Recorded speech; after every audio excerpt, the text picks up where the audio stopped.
Ça se comprend, un thème d'actualité que l'on décortique pendant près de 40 minutes sur CNews aujourd'hui. Le bilan de la police des polices, l'IGPN, sur l'usage des armes et notamment des lanceurs de balles de défense pendant la crise des Gilets jaunes. Plus de 200% en 2018, plus de 100% avec 19 000 cartouches tirées, c'est-à-dire entre novembre et fin décembre. C'est sur cette période seulement que ces chiffres sont donnés. La patronne de l'inspection générale de la police nationale réfute le terme de violence policière. Sujet signé Alexandre Chauveau. Les chiffres de l'IGPN sont éloquents. En 2018, les policiers ont utilisé plus de 19 000 munitions de lanceurs de balles de défense et 5 400 munitions de grenades de désencerclement, soit des hausses respectives de 203 et 296% par rapport à l'an dernier. Près du tiers des munitions de LBD ont été tirées entre le début du mouvement des Gilets jaunes et la fin de l'année. Une vingtaine de manifestants a été éborgnée, parmi lesquels Jérôme Rodriguez, figure du mouvement, qui demande une nouvelle fois l'interdiction de cette arme. Je pense qu'il n'y a même pas besoin aujourd'hui d'avoir quelconque réflexion ou quelconque réunion qui vont durer des années et pendant lesquelles cette arme va être utilisée pour faire taire le peuple. Donc oui, je pense qu'aujourd'hui, il est grand temps d'arrêter avec cette arme.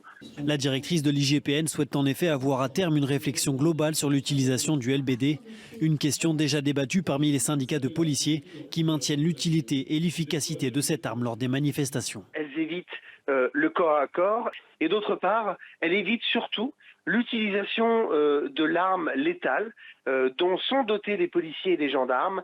Et je crois que personne ne voudrait voir un drame avec des tués par une arme notamment de la police nationale.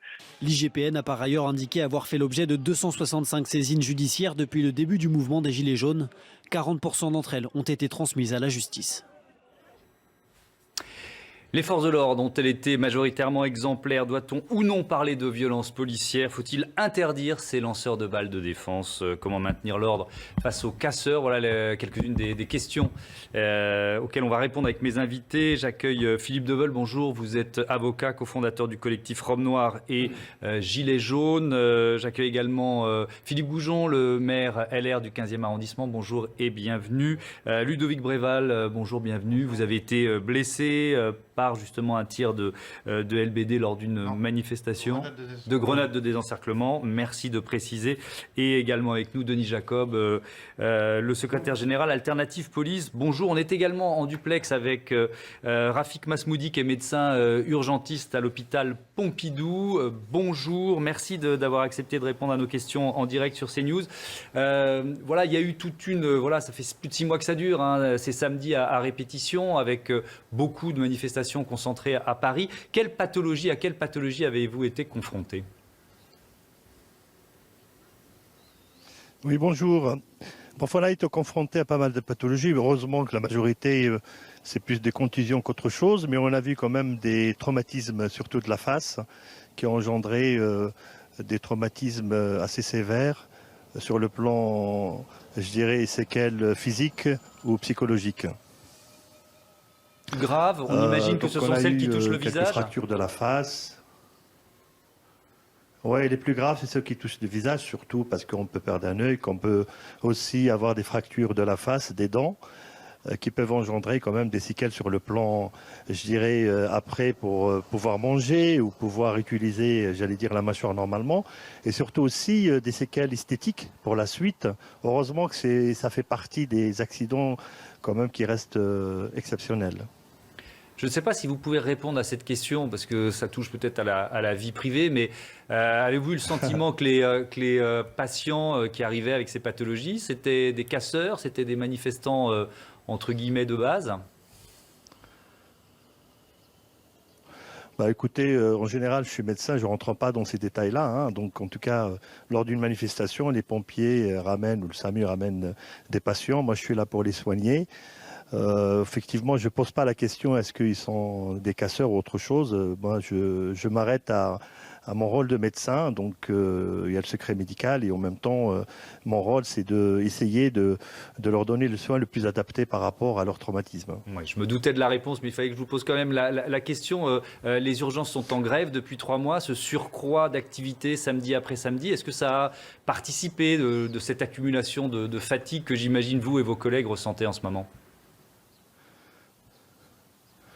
Oui, ça participe un peu, mais heureusement, on a moins de, je dirais, de traumatismes sévères liés aux manifestations des Gilets jaunes le samedi. Mais cet état de fait dure depuis plusieurs années. Hein, c'est pas nouveau. Effectivement, on est fatigué, épuisé psychologiquement. Notre ministre de tutelle aujourd'hui a fait un premier pas, mais je pense qu'il faut qu'il aille encore un peu plus loin par rapport. Je dirais, il a réglé le problème peut-être des primes, mais par contre, pour les postes, 15 millions pour engendrer des postes en plus, ça fera un demi-poste par centre d'urgence. Et surtout, peut-être aller plus loin dans les conditions de travail et surtout ne pas avoir des patients qui passent la nuit sur un brancard, c'est-à-dire il faut avoir des lits d'aval pour pouvoir travailler de bonnes conditions. Merci beaucoup, merci d'avoir témoigné en direct dans Ça se comprend sur CNews. Je rappelle que vous êtes médecin urgentiste à l'hôpital Pompidou. On va maintenant répondre aux questions que je vous posais et d'abord sur le bilan qu'on peut faire, parce que c'est ce à quoi on a assisté hier avec cette conférence de presse de la chef de l'IGPN. Finalement, c'est le bilan de l'activité des forces de l'ordre. Est-ce qu'elles ont été majoritairement, je mets ce terme, exemplaires depuis novembre et le début du mouvement? Donc là, on est sur 7 mois. 555 signalements, 265 enquêtes de l'IGPN. Denis Jacob, est-ce que vous diriez que c'est peu en comparaison des heures, des jours d'engagement des forces de l'ordre chaque samedi? Alors, avant de vous répondre, j'ai amené le rapport avec moi, Oui. puisque avant la conférence de presse de la chef de l'IGPN, il y a eu une réunion avec l'ensemble des organisations syndicales pour la présentation des résultats. Le rapport fait 50 pages, cinquantaine de pages. La question du lanceur de balles de défense et de la situation des Gilets jaunes, c'est une demi-page dans le rapport. Il faut le préciser. Oui, le rapport de l'IGPN, c'est pas le rapport sur la situation Bien sûr, des Gilets jaunes. C'est un rapport annuel. Et par rapport à ce qu'a pu constater l'IGPN dans le cadre des enquêtes qui ont diligenté, je dirais c'est très peu. Il faut savoir que les interventions de police annuellement, c'est entre 4 et 5 millions d'interventions de police. Donc je ne minimise pas ce qu'il y a dans ce rapport et les enquêtes qui ont été lancées, mais il faut aussi recontextualiser par rapport aux missions quotidiennes de la police nationale et de la gendarmerie nationale, mais là en l'occurrence de la police nationale, qui représentent des millions d'interventions de police. Et sur la crise des Gilets jaunes elle-même, est-ce que vous diriez que c'est peu finalement, c'est 265 enquêtes face au nombre d'heures? Je dirais que c'est toujours 265 enquêtes de trop. Bien évidemment, il n'est pas question d'aller contester des accidents, voire peut-être, parce que ça, moi je ne vais pas être, précis là-dessus. Il y a des enquêtes qui sont en cours, donc je ne vais pas faire l'analyse des enquêtes qui ne sont toujours pas abouties. Il y a peut-être eu des dérapages, mais en tous les cas, c'est toujours 265 enquêtes en trop, c'est toujours des blessés en trop, mais là aussi, la proportion d'utilisation de cette arme a été faite dans un contexte très particulier, ultra violent, des manifestations sociales qu'on n'avait jamais connues de ce type. Et il ne faut pas oublier aussi que le rapport de l'IGPN précise qu'il y a eu beaucoup de situations où, à la place du lanceur de balles de défense, les policiers étaient légitimes à utiliser leur arme de service et que le lanceur de balles de défense a aussi permis d'éviter d'utiliser des armes létales. Voilà, il ne faut pas l'oublier. Philippe Goujon, sur cette même question, ce bilan qu'on peut faire. Oui, l'existence même de ce rapport démontre en tout cas une chose, c'est que notre police est extrêmement contrôlée, comme notre gendarmerie d'ailleurs dans ce pays. Tous les pays ne disposent pas de corps d'inspection qui, de façon quand même très transparente et publique, évoque les difficultés qu'ont pu rencontrer les forces de police ou les contrevenants. Je crois que la police nationale dans notre pays est un des corps qui est le plus contrôlé. Évidemment, il y a la justice, c'est normal, le parquet, mais il y a aussi les corps d'inspection, etc. Donc ça, c'est déjà un point qui nous permet d'avoir un diagnostic que nous n'aurions pas forcément en dehors de ça.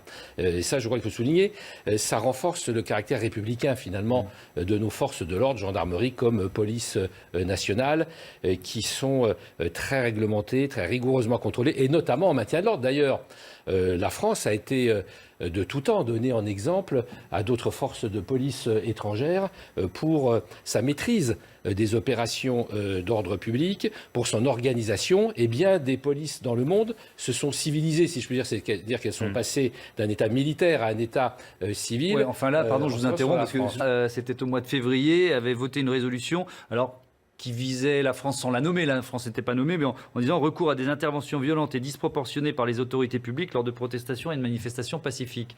Philippe Deveul. Le discours est cohérent si on met de côté la crise des Gilets jaunes. Mais il n'est plus du tout. J'allais y venir, mais je n'ai pas eu le temps. C'est pas grave, j'y reviendrai. Le débat est long. Avec cette crise sociale et politique des Gilets jaunes, moi ce que je reproche surtout, c'est l'instrumentalisation que l'on fait des forces de l'ordre par le pouvoir politique. Et je pense que, bon, il y a des enquêtes qui ont cours, il y aura des jugements, mais je pense que ceux qui devront rendre des comptes sont ceux qui ont donné les ordres, et je pense au ministre de l'Intérieur, qui a eu un déni sur la réalité. Et je vois que Madame le commissaire Brigitte, comment elle s'appelle, Brigitte Julien, Brigitte Julien, qui a dit il n'y a pas eu de violence policière. Elle met en cause le terme. Elle réfute le terme. Elle met en cause, si vous voulez, le sérieux de l'IGPN. Parce qu'on peut pas. Pardon ? C'est normal qu'elle refute ce terme. Non, mais la violence. Elle ferait mieux de ne rien dire dans ces cas-là. Mais si, parce que quand on nous taxe de violence policière, la violence, la force de la police, de la gendarmerie en France est une force légitime. L'usage de la force est légitime. Elle est prévue par la loi, pas pour les manifestants. Donc on ne peut pas parler de violence policière. Alors, je ne suis pas d'accord avec vous, parce qu'il peut y avoir la violence légitime, injuste, et la violence illégitime, juste. C'est ce qui s'est passé avec M. Christophe Détinger, qui a sauvé une femme qui avait été violentée par un garde mobile. Ça, c'est votre interprétation des faits. Non, c'est la réalité, c'est acté, c'est dans les livres. Vous pensez que sa violence à lui était légitime, c'est ça? Elle était juste. Lui a remarqué, a dit j'ai été violent et il voulait être. Mais je vous dis les choses, hein, j'ai vécu le procès, j'étais dans le système de défense. Mais la justice, ils ont dit qu'on ne doit pas faire justice soi-même.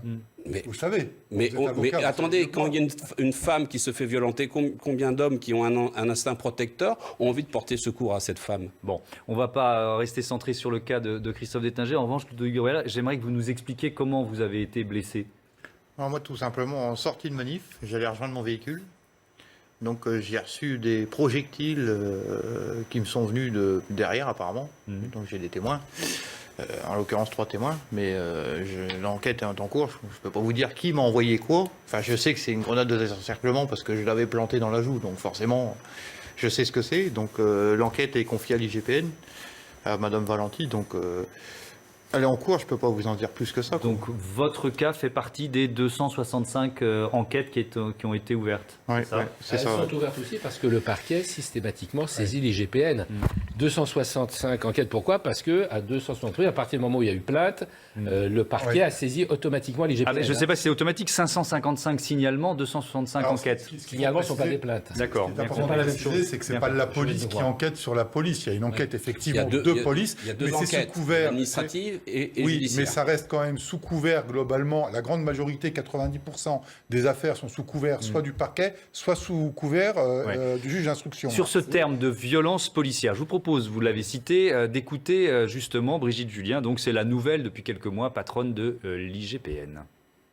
On ne peut pas comparer la situation d'un manifestant et la situation d'un policier lorsqu'on est dans une manifestation ou lorsqu'il y a des voies de fait ou lorsqu'il y a une situation d'émeute. Parce qu'il faut qualifier d'émeute les deux de samedi du 1er et 8 décembre. Donc on ne peut pas comparer la situation du policier qui a la loi pour utiliser la force, puisque l'usage de la force est légal. Donc on ne peut pas comparer ce policier qui use de la force parce qu'il y a des voies de fait commises sur lui à un manifestant qui utilise, qui brûle, qui pille des magasins ou qui envoie des pierres sur les policiers. On n'est pas dans la même situation. C'est pour cela que lorsqu'il y a des interpellations d'individus en flagrant délit de jet de projectiles ou de voies de fait, effectivement, l'enquête, elle est plutôt vite faite puisqu'on a l'individu, on a les voies de fait, on a la plainte du policier et là, ça passe assez rapidement au tribunal. La personne qui vient déposer plainte, qui se dit victime de violence policière, ce qui n'est pas une violence policière puisque c'est un usage de la force à l'occasion d'une manifestation. Est-ce que vous, Ludovic Breval, vous utilisez ce terme de violence policière? Est-ce que pour vous, vous êtes une victime de violence policière?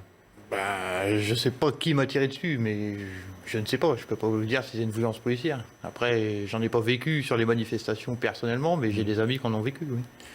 Moi, personnellement, ça m'est pas arrivé. Victime, oui. Oui, dire, on peut blessé, un projectile dans la joue. Oui, mais la question... Mais pourquoi utiliser ce terme de violence policière, ça voudrait dire quoi? Ça voudrait dire qu'il y a eu une volonté de la part du policier de blesser éventuellement un manifestant en dehors d'un cadre légal. C'est ça, hein, c'est bien ce dont on parle. C'est de violence légitime, de violence illégitime. Voilà. Donc, bien évidemment que c'est triste, malheureux d'avoir des personnes blessées. Et on en parlait tout à l'heure entre nous en loge.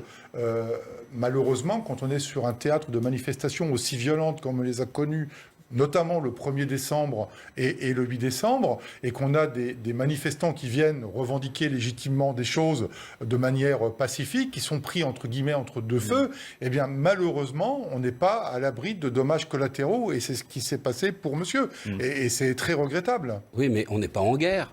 On n'est pas non, mais on n'est pas en guerre. Le 1er décembre et le 8 décembre, c'était une situation d'émeute, de guérilla urbaine avec des C'était certainement violent, mais on n'est pas en guerre. Et le maintien de l'ordre, ça veut dire remettre de guerre, le LBD. Pardon, le LBD est devenu une arme de terreur politique. Et je vais vous dire, souvent les policiers non, je joue pas sur les mots, je dis les choses clairement. Je dis les choses clairement. J'ai observé des fonctionnaires de l'ordre de la BAC qui mettaient en joue, alors que les gens étaient tout à fait pacifiques avec le LBD. C'est intolérable. Quand vous allez faire du tir, on vous dit toujours de mettre votre arme à terre et de tirer face à la cible, et jamais de mettre en joue quelqu'un, une personne. Et le LBD peut tuer, en fin de compte. Et peut détruire une vie. Peut tuer, pour le moment, il n'y a pas eu de personne Ça peut tuer. Il y a quand même quelque chose d'intéressant à noter aussi dans le rapport, c'est qu'il y a une augmentation, bien sûr, de l'utilisation de ces armes létales, mais il y a une diminution importante aussi de l'usage par les policiers de leurs armes létales. Alors il y a peut-être un rapport.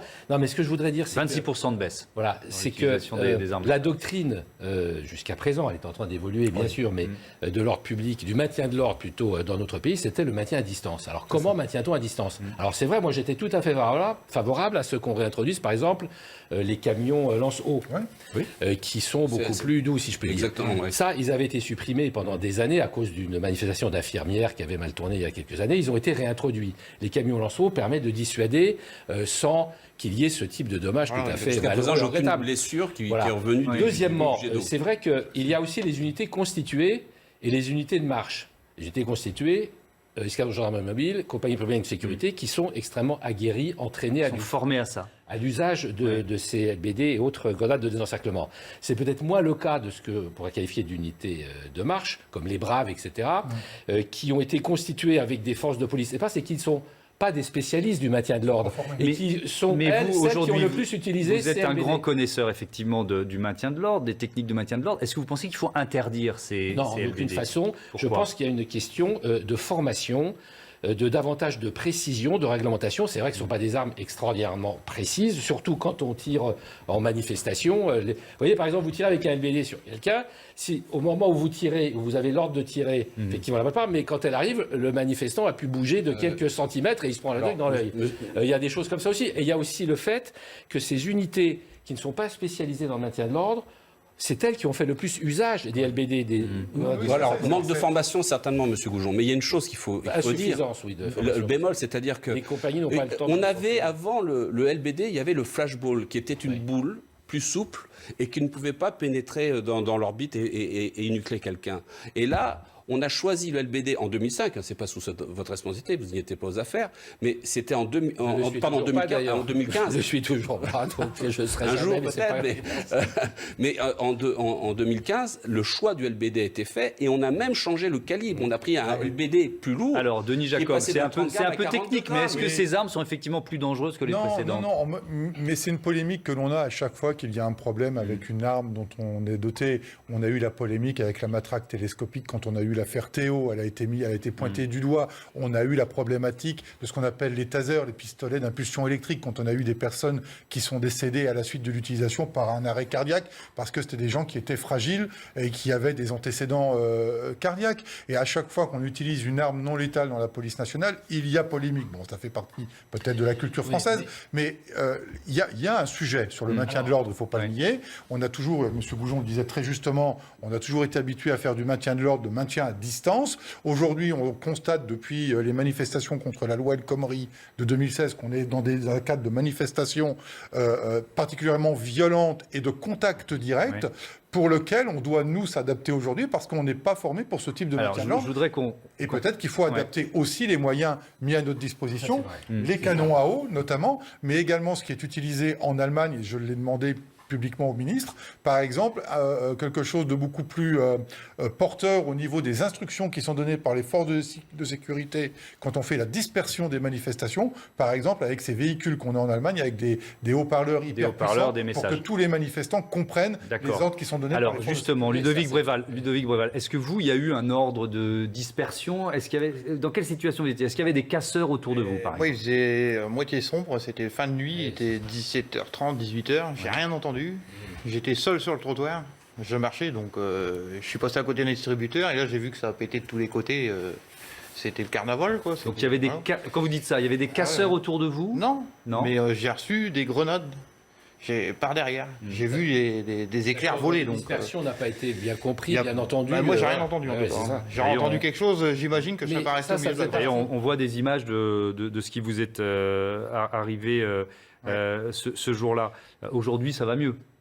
Ça va mieux, mais ça picote encore. Je pense qu'ils ont dû toucher les nerfs et les nerfs, ils sont fragiles maintenant avec le froid et tout. Il y a toujours quelque chose. Mais la sensation n'est plus la même. Ah non, pas du tout. Puis même pour vous raser et tout, c'est infernal, quoi. Pourquoi l'enquête est aussi longue? Parce qu'on a entendu ce que disait Brigitte Julien, la chef de l'IGPN tout à l'heure. Elle tentait d'expliquer ce délai pour les enquêtes en termes de, je mets des guillemets, violence policière. Alors concernant Ludovic, tous les témoins ont été entendus. Donc il y a l'enquête administrative et l'enquête pénale qui est diligentée contrôlée par le parquet.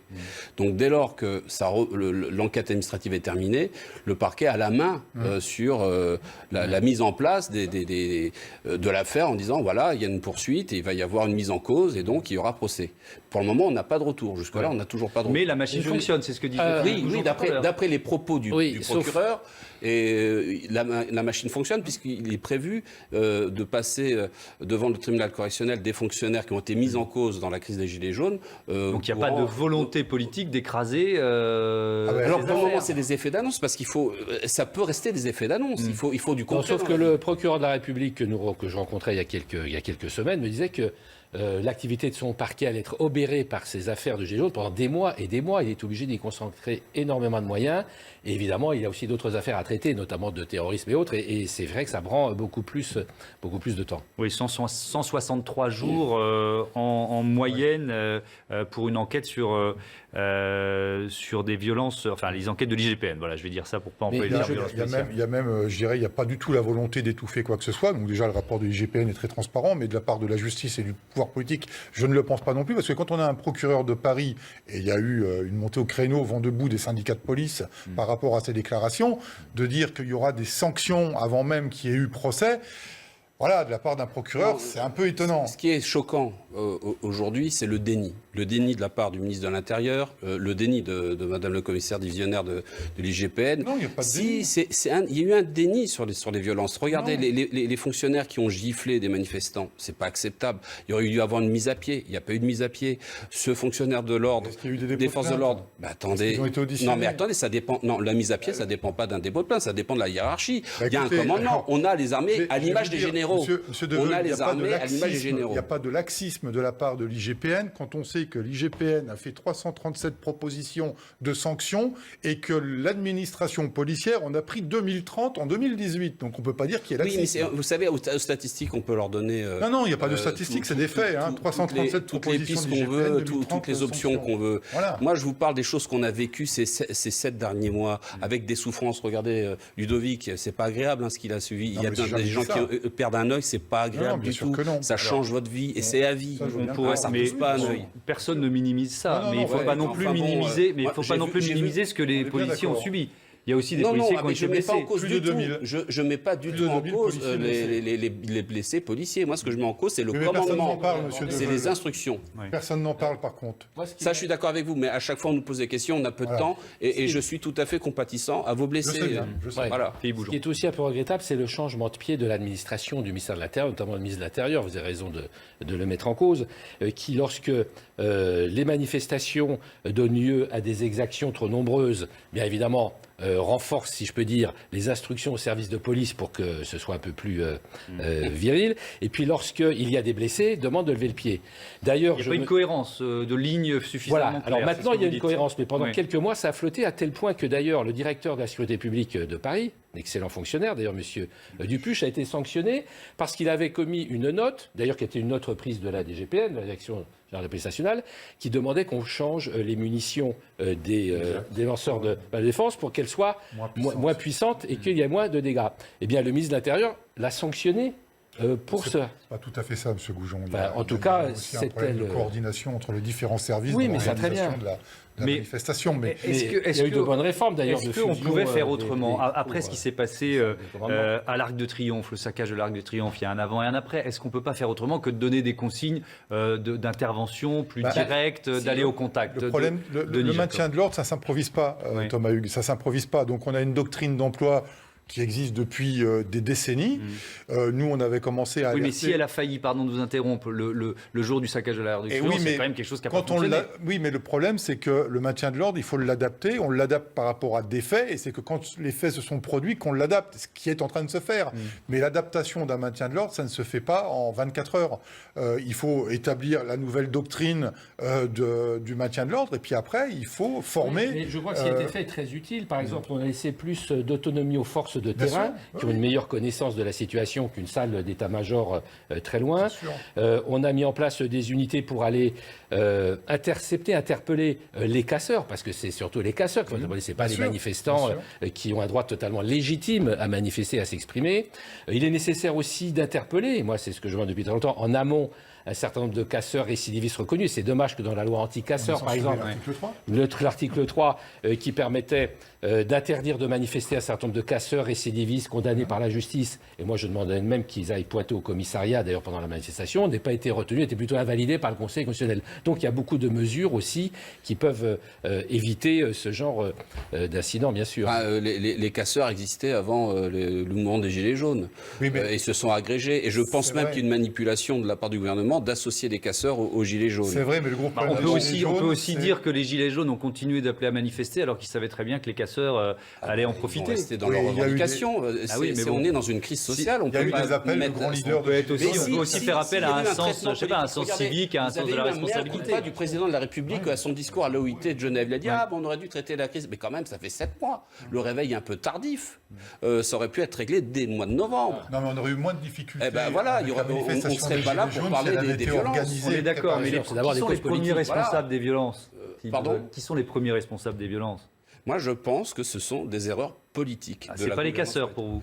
Mais ils existaient avant, ils existeront après. Il y aura toujours des gens pour être Oui, mais agités à la et seule violents. différence, Enfin, Philippe Deveul, la Oui. seule différence, c'est que les casseurs étaient présents sur les manifestations contre la loi El Khomri en 2016, Oui. mais on avait des cortèges de syndicats organisés, préparés en amont avec les forces de sécurité, et donc ça a permis d'éviter tous les débordements inimaginables, et on a pu contenir au mieux les casseurs qui étaient en tête de cortège, ce qui n'a pas été le cas sur les manifestations des Gilets jaunes, parce que ce n'était pas préparé et organisé en amont avec les forces de sécurité, et qu'on a des porte-paroles des Gilets jaunes de l'époque qui ont profité de ces casseurs pour faire des appels similaires sur les réseaux sociaux à venir s'en prendre physiquement aux forces de sécurité. Enfin, vous le savez.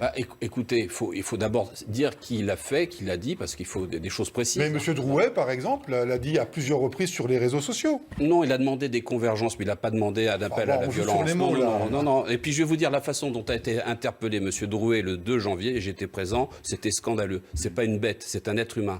Et je pense que ça a commencé comme ça, la violence. Et c'était commencé inadmissible. Et c'était inadmissible la façon dont il était interpellé avec un groupe de personnes qui étaient retranchées à coups de matraque. On pouvait se faire sortir les gens. J'étais là, donc il faut arrêter un petit peu. Sans quand même. manifestation. Dernier mot. Non, mais sans manifestation, pas de casseurs. Voilà, donc ça aussi, il faut quand même le dire. Oui.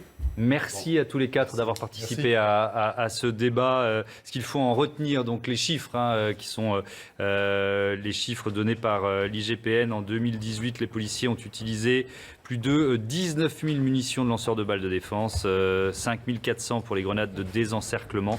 Des hausses respectives, vous les voyez, et seulement pour la fin de l'année 2018, notamment 203% pour l'LBD, 296 pour les grenades.